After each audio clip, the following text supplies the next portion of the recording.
વિગ્રહ કરાવ્યું, બંનેમાં ઝઘડો કરાવી દીધો.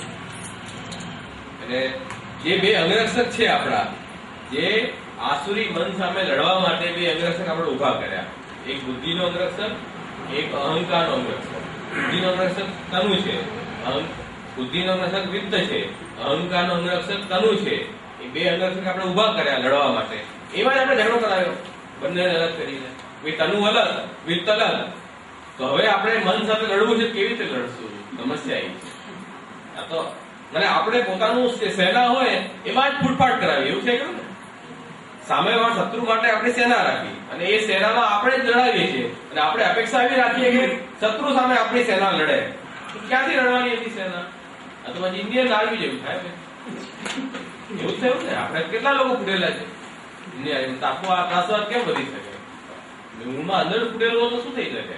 એ પ્રોબ્લેમ છે. તો આ આપણી સેનાને મજબૂત કરવી પડશે પહેલા તો, ભેગા કરીને બધાને. એ રીતે અહીંયા તનુવિત ગુસાઈજી કહે છે કે અલગ નહીં કરો. પૈસા આપીને સેવા કરાવવાની વૃત્તિ, પૈસા લઈને સેવા કરાવવાની વૃત્તિ છે, એ વૃત્તિ તમે નહીં રાખો, એમ કહી રહ્યા છે. હવે શ્રી પુરુષોત્તમજી એવા શું સમજાવી રહ્યા છે કે સત્ય ચિત્તમ વેતન અથવા કાર્યતે તદા સા ચિત્તસ્ય રાજસત્વમ કુર્વંતી ચિત્તસ્ય તત્કર્ણો ન કરોતિ. હવે જો તમે પૈસા આપીને જયારે સેવા કરાવશો કોઈની પાસેથી, તો શું થશે? એનું રિઝલ્ટ શું આવશે? બતાવી રહ્યા કે ચિત્તસ્ય રાજસત્વમ કુર્વંતી. ચિત્તમાં રાજસતા આવશે. કેમ રાજસતા આવશે? કેમ કે પૈસા આપીને આપણે સેવા કરાવ્યું તો તનુ આપણે છૂટો કરી દીધો, શરીર ફ્રી થઈ ગયું. આપણે પૈસા હતા તે સેવા માટે વાપર્યા. તો શું કરશે કે રાજસ હોવાના કારણે એમાં અહંકાર થશે. ચિત્તસ્ય પ્રણવ ન કરોતી. કેમ કે વિત્ત જે છે તે અહંકારનો પ્રતીક હતો. તો આપણને અભિમાન થશે કે મેં પૈસા આપ્યા છે, હું પૈસા આપું છું એટલા સેવા ચાલી રહી છે. ચિત્ત તો અલગ રાખ્યું આપણે અને પૈસા આપતા ગયા. એટલે માટે એ પૈસાનો અભિમાનના કારણે તમારી સેવા માં ચેતસ્થ પ્રણવતા થવાના બદલે અહંકાર ઓર વધી જશે. તકલીફ એના કરતા તો પૈસા ન આપીને સેવા કરાવી તો વધારે સારું હતું. આ તો તમને સારું લેવા ગયા અને ખોટું ગળે વળ્યું. એવું થયું, એવું થઈ જશે. બીજી વાત કહી રહ્યા છે કે અચ્છા તો ભલે એમ ના કરીએ, પણ પૈસા લઈને સેવા કરીએ એમાં શું વાંધો છે? એમાં તો શરીર લગાડી રહ્યું છે, શરીરથી સેવા કરી રહ્યું છું, પૈસા ઉપરના લઈ રહ્યો છે, એમાં શું વાંધો છે? કે એમાં પણ એક પ્રોબ્લેમ છે. એ પ્રોબ્લેમ શું છે? કે છે કે યદી વિત્તમ વેતનત્વેન ભૂયિત્વા ક્રિયતે તદા ઋત્વિજ યાગવ સ્વસ્ય તત્ પ્રવણત્વમ રૂપમ ફલમ ન સાધયતિ ન તો યાગવ યજમાનસ્ય વિત્તદાતુ ફલસ્ય સંખ્યમ. તો શું કહે છે કે જેમ કર્મ માર્ગમાં એવો નિયમ છે કે જયારે આપણે કોઈ યજ્ઞ કરવો હોય તો એક બ્રાહ્મણને આપણે નિયુક્ત કરીએ. એ બ્રાહ્મણ આપણા વતી યજ્ઞ કરે, એને આપણે ઋત્વિક તરીકે નિયુક્ત કરીએ. સંકલ્પ એમ બોલે કે હું આના વતી આ યજ્ઞ કરી રહ્યો છું, યજ્ઞ કરી દે. પછી બ્રાહ્મણને આપણે દક્ષિણા આપી દઈએ, બરાબર? તો જયારે બ્રાહ્મણને આપણે દક્ષિણા આપી દઈએ અને એ યજમાનને વતી યજ્ઞ કરી દે છે, તેવી જ રીતે આપણે પણ અહીંયા એવું કરીએ કે કોઈને રોકી દઈએ અને આપણે દક્ષિણા આપીને એને સેવા કરાવી દઈએ. ત્યાં જેમ યજ્ઞનું ફલ તો યજમાનને મળે છે, બ્રાહ્મણને કેમ મળે છે? એવી રીતે અહીંયા પણ તો સેવા પૈસા આપનારને સેવાનું ફળ મળવું જોઈએ કે ન મળવું જોઈએ એમ કહી રહ્યા છે. તો કહે છે કે એ તમારી વાત સાચી છે. ક્યાં સાચી છે? યજ્ઞ માટે. યજ્ઞમાં તો શાસ્ત્રમાં આવે એવી વિધિ બતાવેલી છે કે ભાઈ યજ્ઞ કરવું હોય તો તમે બ્રાહ્મણને દક્ષિણા આપીને યજ્ઞ કરાવી શકો. પણ આ તો ભક્તિ છે, આ ક્યાં કર્મ છે? કર્મ એક અલગ વસ્તુ છે, ભક્તિ અલગ વસ્તુ છે. તો એને બંનેને ભેળસેળ કેમ કરો છો ભાઈ? પહેલી વાત તો ત્યાં એ વસ્તુ કહી છે, શાસ્ત્રમાં એ વસ્તુ બતાવી છે, એટલા માટે ત્યાં એ વેલિડ છે. ત્યાં પણ જે દક્ષિણા લઈને જે યજ્ઞ કરે છે એને યજ્ઞનું ફળ ક્યાં મળે છે? તો અહીંયા જે દક્ષિણા લઈને જે સેવા કરતો હોય એને સેવાનું ફળ કેવી રીતે મળશે?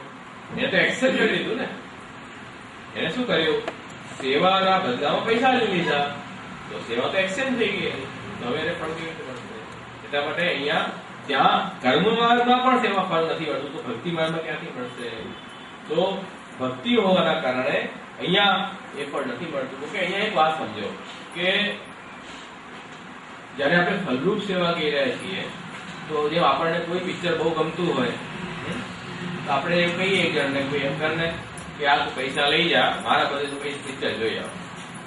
હું એને પૈસા આપી દઉં, 200 રૂપિયા ટિકિટ લઈને પિક્ચર જોઈ આવે.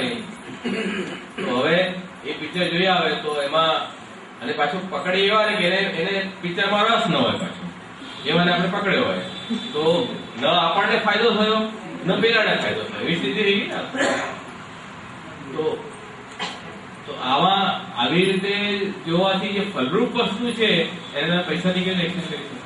જયારે સેવાને આપણે ફલરૂપ માનતા હોઈએ, ફલાત્મક માનતા હોઈએ, જે પિક્ચર ફલાત્મક છે, ફોર લૌકિક બાજુ પિક્ચર ફલાત્મક જ છે ને. લોકમાં પિક્ચર જેવું તે ફલાત્મક છે કે નહીં, એને આપણે કેવી રીતે એક્સચેન્જ નથી કરી શકતા? મારા બધું વિડીયો તો કેવી રીતે હું કહી શકું કે મેં જોયું પિક્ચર? ના કહી શકું. તેવી રીતે જે મારી સેવા હોય એ સેવાને હું પૈસા આપીને બીજાથી કરાવું તો એ સેવા ગણાય? એ જ વાત કહી રહ્યા છે કે ભક્તિ માર્ગમાં ક્યાંય પણ એવું કહ્યું નથી. એટલે એ કહ્યું છે કે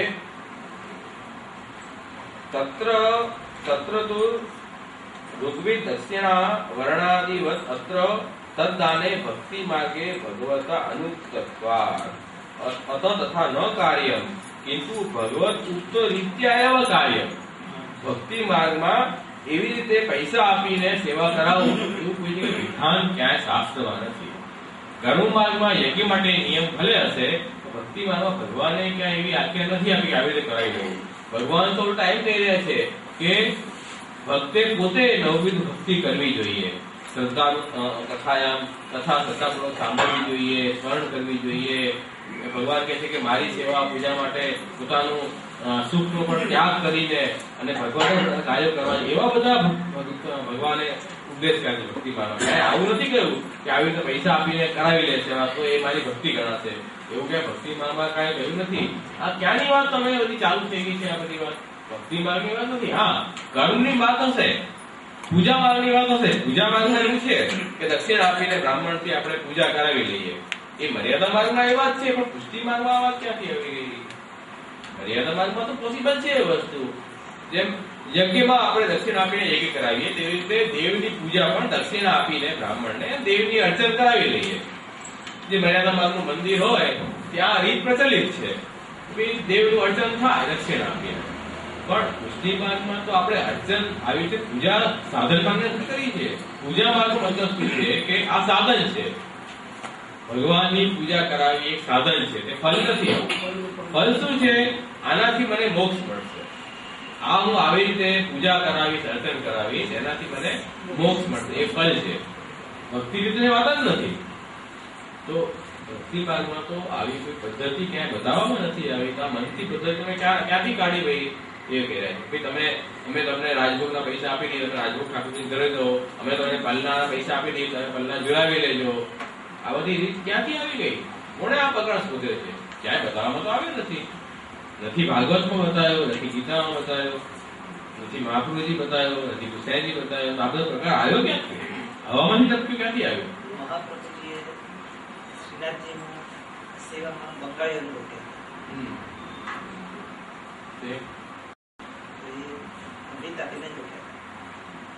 એ તો એ જ કહું છું ને, એ પુષ્ટિ ભક્તિ માર્ગનો પ્રકાર નતો.